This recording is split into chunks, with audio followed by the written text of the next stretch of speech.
തിരുവനന്തപുരത്തെ ഒരു പുരാവസ്തു ശേഖരണ സ്റ്റോർ. അവിടെ അകത്ത് വലിയൊരു തർക്കം നടക്കുകയാണ്. സ്റ്റോർ മാനേജർ ഒരു ചെറുപ്പക്കാരനെയും വൃദ്ധനെയും വഴക്ക് പറയുന്നു. വളരെ സാധാരണക്കാരനെ പോലെ വസ്ത്രം ധരിച്ച ആ ചെറുപ്പക്കാരനാണ് ആദിത്യൻ. മാനേജറെ എന്തൊക്കെയോ പറഞ്ഞ് തൽക്കാലത്തേക്ക് സമാധാനപ്പെടുത്തി ആദിത്യൻ അവിടെ നിന്ന് മാറി ആരെയോ ഫോൺ ചെയ്തു. അപ്പുറത്ത് കോൾ എടുത്തതും അവൻ സംസാരിച്ചു തുടങ്ങി. ഹലോ ആവണി, ഒരു പ്രശ്നമുണ്ട്.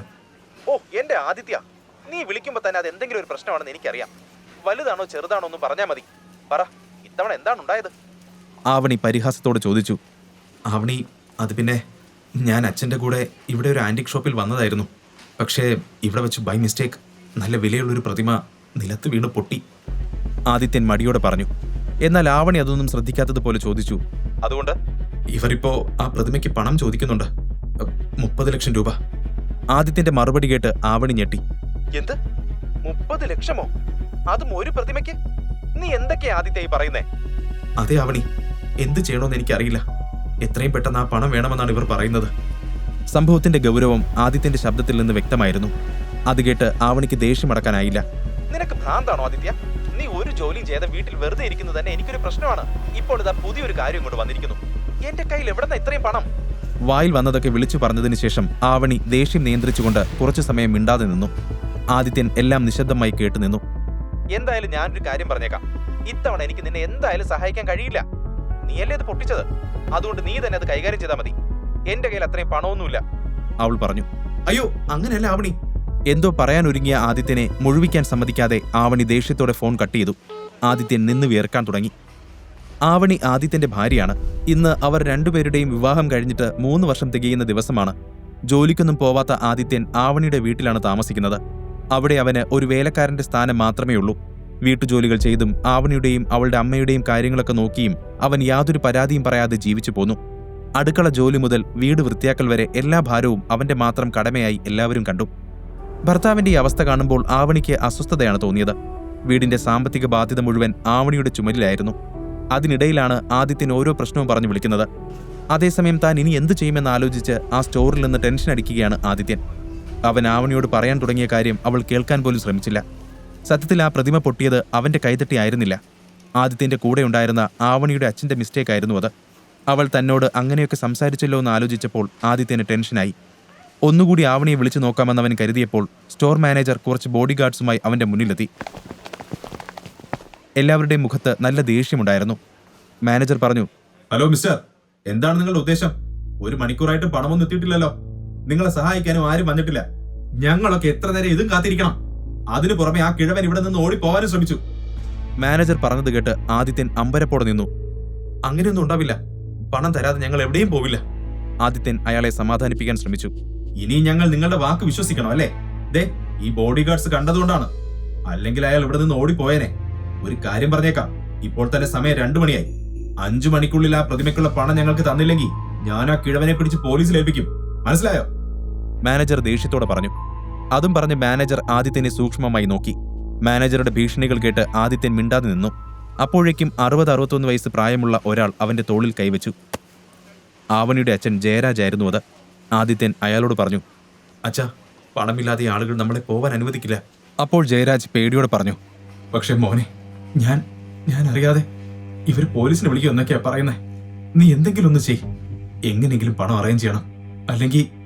അല്ലെങ്കിൽ എനിക്ക് പകരം നീ പോലീസ് സ്റ്റേഷനിൽ പോകുമോ? നിന്റെ മിസ്റ്റേക്ക് ആണെന്ന് പറ. കഴിഞ്ഞ 3 വർഷമായി നിന്നെ ഞങ്ങളുടെ വീട്ടിൽ താമസിപ്പിക്കുന്നില്ലേ? അതും എന്റെ മോളുടെ ചിലവിൽ. അതിന് പകരമായി നിനക്കിത് ചെയ്യാൻ പറ്റില്ലേ? അച്ഛാ, അച്ഛന് വേണ്ടി കുറ്റം ഏൽക്കാൻ എനിക്ക് സന്തോഷമേ ഉള്ളൂ. പക്ഷെ ഇവിടെ നടന്നതൊക്കെ എല്ലാവരും കണ്ടതല്ലേ? അച്ഛനും കേട്ടില്ലേ അവര് പറഞ്ഞതൊക്കെ? നമ്മൾ പറയുന്നൊന്നും ഇവരിനി സമ്മതിക്കുന്നു തോന്നുന്നില്ല. ആദിത്യൻ പറഞ്ഞു. എന്നാ പിന്നെ എങ്ങനെയെങ്കിലും നീ അവർക്കുള്ള പണം കൊടുക്ക. വീർത്ത് കുളിച്ച് ശബ്ദമിടറി ജയരാജ് പറയുന്നത് കേട്ട് അയാളെ സഹായിക്കണമെന്ന് ആദിത്യന് ആഗ്രഹമുണ്ടായിരുന്നു. എന്നാൽ അവന്റെ മുന്നിൽ അതിനൊരു വഴിയുമില്ലായിരുന്നു. അച്ഛാ, എനിക്ക് എന്താണ് ചെയ്യാൻ പറ്റുക? 30 ലക്ഷം രൂപയാണ് അവർ ചോദിക്കുന്നത്. എന്റെ പോക്കറ്റിലാണെങ്കിൽ 30 രൂപ പോലും എടുക്കാനില്ല. ശരിയാ, ഒരു ഉപകാരവും ഇല്ലാത്ത നിന്നോടൊക്കെ പറഞ്ഞിട്ടെന്തിനാ? നീ ഇപ്പൊ തന്നെ ഒന്നുകൂടെ ആവണിയെ വിളിക്ക്. അവളോട് ഞാൻ സംസാരിക്കാം, ജയരാജ് പറഞ്ഞു. വേറെ ഒരു വഴിയുമില്ലാതെ ആദിത്യൻ ആവണിയുടെ നമ്പർ പിന്നെയും ഡയൽ ചെയ്തു. എന്നാൽ റിങ് പൂർത്തിയാവുന്നതിന് മുമ്പ് തന്നെ ആവണി ദേഷ്യത്തോടെ കോൾ കട്ട് ചെയ്തു. ഇത് കണ്ട ജയരാജ് ആദിത്യന്റെ കയ്യിൽ നിന്ന് ഫോൺ തട്ടിപ്പറിച്ച് വീണ്ടും അവളെ വിളിച്ചു. കുറച്ചു സമയത്തിന് ശേഷം ആവണി ഫോൺ എടുത്തു. അവൾ ദേഷ്യത്തോടെ പറഞ്ഞു. ആദിത്യ, ജോലി സമയത്ത് എന്നെ വിളിച്ചോണ്ടിരിക്കല്ലേ?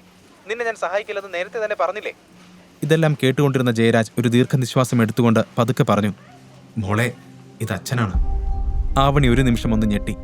അച്ഛാ, അച്ഛനുണ്ടോ കൂടെ? മോളെ, നീ ഒന്ന് സഹായിക്കണം.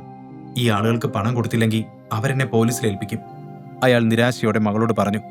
അത് കേട്ട് ആവണി വല്ലാതായി. അവൾ ചോദിച്ചു, അച്ഛനെയോ? പക്ഷെ എന്തിന്? ആ ആദിത്യന് ഓരോന്ന് ഒപ്പിക്കുന്നതിന് അച്ഛൻ എന്തിനാ ടെൻഷൻ ആവുന്നേ? എന്നാൽ ജയരാജ് അവളെ തിരുത്തിക്കൊണ്ട് പറഞ്ഞു, അല്ല മോളെ, ശരിക്കും ആ പ്രതിമ എന്റെ കയ്യിൽ നിന്നാണ് വീണത്. ഞാൻ അതിന്റെ ഒരു ഫോട്ടോ എടുക്കാൻ ശ്രമിച്ചതാ. അബദ്ധത്തിൽ അതിലൊന്ന് തൊട്ടപ്പോ താഴേക്ക് വീണു. അതൊക്കെ ഇവിടെ എല്ലാവരും കാണുകയും ചെയ്തു. ആദിത്യൻ തന്നെ നമ്മുടെ കുടുംബത്തിന് ഒരുപാട് പ്രശ്നങ്ങൾ ഉണ്ടാക്കുന്നുണ്ട്. ഇപ്പോൾ അതിന്റെ കൂടെ അച്ഛനും തുടങ്ങിയോ? ആവണി തലയിൽ കൈവച്ചുകൊണ്ട് പറഞ്ഞു. അത് പിന്നെ ഞാൻ ജയരാജ് അത് കേട്ട് വിക്കി വിക്കി പറഞ്ഞു. ശരി ശരി, ഞാൻ എവിടേക്കാ വരേണ്ടത്? ഞാൻ അമ്മയും കൂട്ടി വരാം. ആവണി ഇതും പറഞ്ഞുകൊണ്ട് ഓഫീസിൽ നിന്നിറങ്ങി. ജയരാജ് വേഗം സ്ഥലം പറഞ്ഞുകൊടുത്തു. കേട്ട പാതി കേൾക്കാത്ത പാതി അവൾ ഓഫീസിൽ നിന്ന് ധൃതിയിലിറങ്ങി. എങ്കിലും അത്രയും പണം എങ്ങനെ പെട്ടെന്നുണ്ടാക്കുമെന്ന് അവൾക്ക് ഒരു പിടിയുമില്ലായിരുന്നു. യഥാർത്ഥത്തിൽ അവളുടെ അച്ഛൻ ജയരാജ് അവിടുത്തെ ഏറ്റവും സമ്പന്നമായ കുടുംബങ്ങളിൽ ഒന്നായ അമ്പാട്ട് കുടുംബത്തിൽപ്പെട്ട ആളാണ്.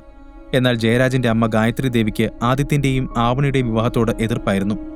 ഗായത്രി ദേവിയുടെ ഭർത്താവും ആവണിയുടെ മുത്തച്ഛനുമായ ബാലകൃഷ്ണപിള്ളയായിരുന്നു ആവണിയുടെ വിവാഹം നടത്തിയത്. 3 വർഷം മുൻപ് ബാലകൃഷ്ണപിള്ള യാദൃച്ഛികമായി നെടുമങ്ങാട് നിന്ന് കണ്ടുമുട്ടിയതാണ് ആദിത്യനെ. അവനെ തിരിച്ചറിഞ്ഞ നിമിഷം തന്നെ അയാൾ ആദിത്യനെ തന്റെ ചെറുമകൾ ആവണിക്ക് വേണ്ടി വരനായി തിരഞ്ഞെടുത്തു. ആവണി തന്റെ മുത്തച്ഛനെ ഒരുപാട് സ്നേഹിക്കുന്നുണ്ട്. അതുകൊണ്ട് അദ്ദേഹത്തിന്റെ ആഗ്രഹങ്ങൾക്ക് വിരുദ്ധമായി അവൾ ഒന്നും പ്രവർത്തിച്ചില്ല. എന്നാൽ ആവണിയും ആദിത്യനും തമ്മിലുള്ള വിവാഹം കഴിഞ്ഞ ഉടൻ തന്നെ ബാലകൃഷ്ണപിള്ള മരണമടഞ്ഞു. ആദിത്യനെ അയാൾക്ക് എങ്ങനെയാണ് മുൻപരിചയം, എന്തിനാണ് ആവണിയെക്കൊണ്ട് വിവാഹം കഴിപ്പിച്ചത് എന്നൊക്കെയുള്ള രഹസ്യം അതോടെ മൺമറഞ്ഞു പോയി. അദ്ദേഹത്തിന്റെ മരണശേഷം കുടുംബത്തിന്റെ നിയന്ത്രണം അദ്ദേഹത്തിന്റെ ഭാര്യ ഗായത്രി ദേവി ഏറ്റെടുത്തു. ഗായത്രി ദേവിക്ക് തന്റെ കുടുംബത്തിന്റെ പ്രതാപത്തിൽ വളരെയധികം അഭിമാനമുണ്ടായിരുന്നു. അതുകൊണ്ട് തന്നെ ആദിത്യനെ പോലെ ഒരാളെ അവർക്ക് ഒരിക്കലും അംഗീകരിക്കാൻ കഴിഞ്ഞില്ല. ബാലകൃഷ്ണപിള്ളയുടെ മരണത്തിനു ശേഷം ജയരാജിനെയും കുടുംബത്തെയും ഗായത്രി ദേവി അമ്പാട്ട് തറവാട്ടിൽ നിന്നും പുറത്താക്കി. അതിനുശേഷം അവർ ആകെ ബുദ്ധിമുട്ടിലായിരുന്നു. ആവണി പിന്നെ ദൃഢമായ മനസ്സോടുകൂടി രാവും പകലും തന്റെ കുടുംബത്തിനു വേണ്ടി അധ്വാനിച്ചു. അവരുടെ അവസ്ഥ എങ്ങനെ മെച്ചപ്പെടുത്താമെന്നത് മാത്രമായിരുന്നു ആവണിയുടെ ചിന്ത. അമ്മ ഗീതയോടൊപ്പം ആവണി ആന്റിക് സ്റ്റോറിലേക്ക് തിരിച്ചു. അതേസമയം ആദിത്യൻ അപ്പോഴും ആ സ്റ്റോറിൽ പരിഭ്രാന്തിയോടെ അങ്ങോട്ടും ഇങ്ങോട്ടും നടക്കുകയായിരുന്നു. ജയരാജും ആവണിയുടെ വരവ് പ്രതീക്ഷിച്ച് അവിടെ തന്നെ ഇരുന്നു. അവിടെയുള്ള ബോഡി ഗാർഡ്സ് അവരെ വളഞ്ഞ് അവിടെ നിൽക്കുന്നുണ്ട്. കുറച്ചു സമയത്തിനകം ആവണിയും ഗീതയും അവിടേക്കെത്തി. ആവണി ടെൻഷനോടെ അച്ഛൻ്റെ അടുത്തേക്ക് ഓടിച്ചെന്ന് ചോദിച്ചു, അച്ഛാ, അച്ഛൻ കുഴപ്പമൊന്നുമില്ലല്ലോ? എന്താ പറ്റിയത്? അല്ലെങ്കിൽ തന്നെ ഇത്രയും വില കൂടിയ ഒരു സ്റ്റോറിൽ നിങ്ങൾ എന്തിനാ വന്നത്? ജയരാജ് മറുപടിയൊന്നും പറയാതെ ആദിത്യനെ നോക്കി. അവൻ വിശദീകരിച്ചു, സത്യത്തിൽ ഞങ്ങൾ ഇതിനടുത്തൂടെ നടന്നു പോവുകയായിരുന്നു. ഇവിടെ എത്തിയപ്പോൾ അച്ഛൻ ഈ പ്രതിമ അടുത്തു നിന്ന് കാണാൻ ആഗ്രഹം തോന്നി. അപ്പോൾ ഞങ്ങൾ അകത്തേക്ക് വന്നു. പിന്നെ പതിവ് പോലൊരു പ്രശ്നം ഉണ്ടായി അല്ലേ? എന്താ ആദിത്യ, നിനക്കൊന്ന് ശ്രദ്ധിക്കാൻ പോലും കഴിയില്ലേ? ഗീത ഉടനെ ആദിത്യനെ പറഞ്ഞു മുഴുവനാക്കാൻ സമ്മതിക്കാതെ ചാടിക്കയറി പറഞ്ഞു. പക്ഷെ അമ്മേ, എനിക്കെന്ത് ചെയ്യാൻ കഴിയും? അച്ഛൻ എന്നോട് വാതിൽക്കൽ തന്നെ നിൽക്കാൻ പറഞ്ഞു. ഒറ്റയ്ക്ക് അകത്തേക്ക് പോയതാണ്. ആദിത്യൻ വിശദീകരിച്ചു. ഓഹോ, ഇയാള് പറഞ്ഞു, നീ അതനുസരിച്ചു അല്ലേ? എന്നു മുതലാണ് നീ ഇത്ര അനുസരണയുള്ളവനായത്? ഗീത ദേഷ്യത്തോടെ ചോദിച്ചു. അപ്പോഴേക്കും ആവണി അതിൽ ഇടപെട്ടു. അമ്മേ, അതെല്ലാം നമുക്ക് പിന്നീട് നോക്കാം. ഇപ്പോഴത്തെ പ്രശ്നം അതല്ലല്ലോ. പൊട്ടിയത് ഇനി ഒന്നും ചെയ്യാൻ പറ്റില്ല. അതിനുള്ള 30 ലക്ഷം നമുക്ക് എവിടെ നിന്ന് കിട്ടും?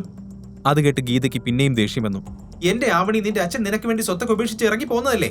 എന്നിട്ട് ഏറ്റെടുത്തിരിക്കുന്നതോ ഇതുപോലുള്ള ഓരോ ഭാരങ്ങൾ. ഈശ്വരാ, ഇയാളെ കൊണ്ട് ഞാൻ തോറ്റു. ഗീത ദേഷ്യത്തോടെ പറഞ്ഞു. അമ്മേ, ആവണി ഗീതയെ നിയന്ത്രിക്കാൻ ശ്രമിച്ചു. പക്ഷെ ഗീത തുടർന്നുകൊണ്ടേയിരുന്നു. എന്തമ്മേ, ഒരു പ്രതിമയ്ക്ക് വേണ്ടി നമ്മുടെ വീടും കാറും ഒക്കെ വിറ്റ് നമ്മളെല്ലാം തെരുവിലേക്ക് ഇറങ്ങണോ? ഇപ്പൊ നമ്മുടെ കയ്യിലുള്ളതെല്ലാം വിറ്റാൽ പോലും അത്രയും പണം നമുക്ക് കിട്ടില്ല.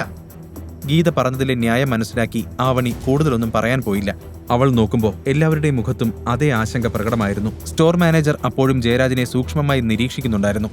അവരുടെ സംസാരം കേട്ടപ്പോൾ പണം ലഭിക്കുമെന്ന പ്രതീക്ഷ അയാൾക്ക് നഷ്ടപ്പെട്ടിരുന്നു. അയാൾ അതിനിടയിൽ തന്നെ പോലീസ് കമ്മീഷണറെ വിവരം അറിയിച്ചിരുന്നു.